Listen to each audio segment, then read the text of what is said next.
Nga, murag nakauli na kita. Karong hapuna mga langga, no? Asawa, nag-ready dahil ni Ogwan, no? Kasi hindi nagkandila. Kaya karong adlaw, February 23, 2026, 5 years ni mama mo, no? Kaya may halad po rin. Isabot itong kinikana ko sa mga pobre, mga kaya anak. Ay usa ka pan, ay usa ka buok bulad. Ano po gamay. Tubig. Mate na kaya. Samtang kinikanan sa awan man din nga. Hantod na magita pa rin kamot. Sa nod-nod. Nakakaon na gilpot. Nakawian sa Ginoo. Salamat po, Lord.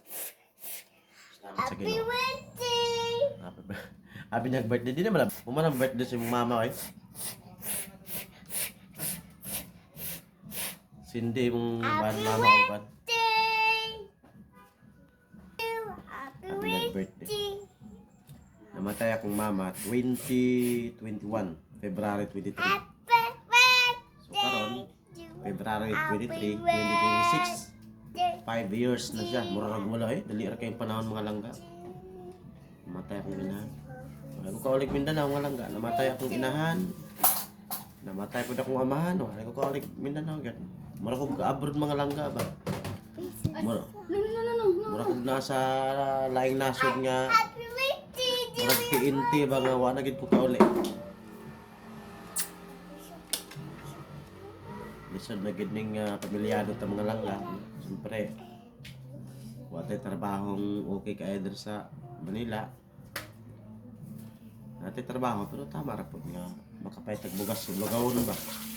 Yan lang gid mo ang ginabuhi. Alain pa ato, agapadpad akong asawa og kwan. Payat mo ko sa luyot. Kala mo mong gay, gwapa po gay. Kala mo mong gay.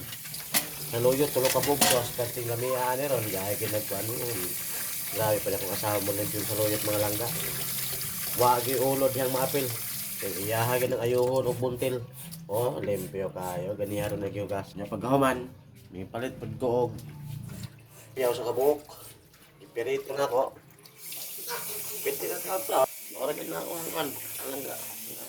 Yang asawa kay. Happy birthday! Ay anak ko sa Ginoo nga akong asawa, mas kabayar pa na ako ba. Ug sudaan sa luyot ra gyud pag may reklamo. Gani may asawa. Di tama. Tama pordoy kay pordoy ng daan. Wala ko kay gupo lang kay sabaw ba. Mingawon kay sabaw mga langga. Ay bulan po do. Lami kay pagkabulad mga langga. No? Sus, bino kay nga marot. Lagi kay pa nagbikol pod. Lawa na to. Okay, sa muna po. Ano na? Let's go.